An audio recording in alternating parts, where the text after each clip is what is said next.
Samantalang maghahain ang ilang senador bukas ng panukalang amyendahan ang kontrobersyal na Cybercrime Prevention Act of 2012.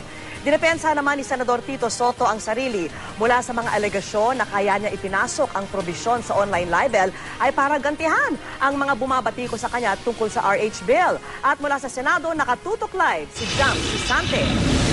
Jam. Yes, Vicky, tumayo nga kanina sa may plenaryo si Senador Tito Soto para igiit na dumaan sa tamang proseso ang anti-cybercrime law at hindi raw ito ginawa para gumanti sa umano'y mga nag-cyberbully sa kanya. I rise as your favorite neighborhood cyberbully whipping boy because I have been again the subject of criticism because of the passage of the anti-cybercrime law or act, Mr. President. Sa gitna ng mga batikos kay Senador Tito Soto dahil sa pagmungkahi niyang ipasok sa cybercrime law ang probisyon na nagpaparusa sa online libel, sa privilege speech ni Soto, giit niyang dumaan daw sa tamang proseso ang panukala.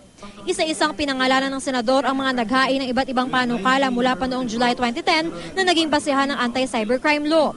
Hindi siya kasama sa mga iyon at hindi rin daw siya kasama sa Bicameral Conference Committee na isa sa mga huling dinaanan ng panukala bago ito isabatas. Kaya po ako tumatayo to set the record straight. Para lumawak yung kaisipan ng mga iba nating mga kababayan na patuloy akong hinuhusgahan sa cyber community. Para doon sa mga paranoid at saka para doon sa mga maruruming isip. Kasi napakarami pong magagaling, responsible users ng ating cyberspace. Ngunit may mga ilan na talagang hindi ko maintindihan kung bakit nagkakaganoon ng takbo ng kaisipan. Pinagdebatihan daw ang panukala sa Senado at noong January 24, 2012, minungkahi niyang ipasok ang probisyon tungkol sa libel sa period of amendments sa plenaryo. Nauna daw ito sa pangungutya sa kanya sa mga social networking sites noong Agosto at Setyembre dahil sa alegasyong kinopya raw niya ang ilang bahagi ng kanyang mga talumpati laban sa RH Bill sa isang blog na walang paalam at pagkilala. Patunay daw na ang pagmungkahi sa online libel ay hindi para makaganti. The cyberbullying attacks I got was on August and September of 2012. Way beyond June 5, natapos na sa Senado to.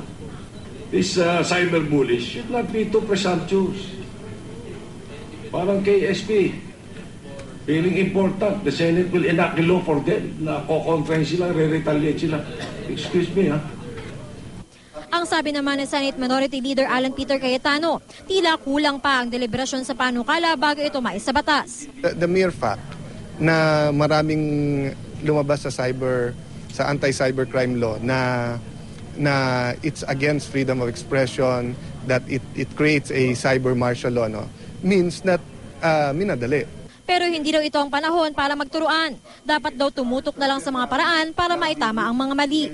Bukas nakatakdang maghain si Cayetano at iba pang mamabatas ng mga amendatory bills para sa batas. Nais ni Cayetano na matanggal na ang kontrobersyal na probisyon sa libel. At ang pagbigay ng kapangyarihan sa DOJ na mangharang ng computer data kahit walang utos mula sa korte kung tingin ng DOJ ay labag ito sa batas. Pero ayon sa grupong Cyber Rights na nagrally sa harap ng Senado kanina, karamihan ng nilalaman ng Cybercrime Prevention Act ay hindi na dapat galawin. Suportado doon nila ang nasabing batas dahil pwede na itong supilin ang mga krimeng gamit ang internet.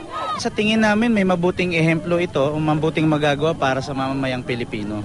Halimbawa na lamang yung pagpapataw ng kaparusahan dun sa issue ng cybersex at child pornography. Sa tingin namin na kapag ito ay pinayagan nating maibasura, para naman nilabagan din natin ang karapatan ng mga magulang na nagpapalaki ng ating mga anak. Yes, Vicky, kabilang din doon sa mga maghahain ng amendatory bills bukas ay si Senador Edgardo Angara na isa sa mga principal sponsors ng bill dito sa Senado. Pero ayaw doon ni Senador Angara na matanggal yung libel provision dahil naniniwala daw siya na dapat merong paraan para papanagutin yung mga nagpakalat ng mga malisyosong impormasyon sa internet. Vicky? Maraming salamat sa iyo, Jam Sisante.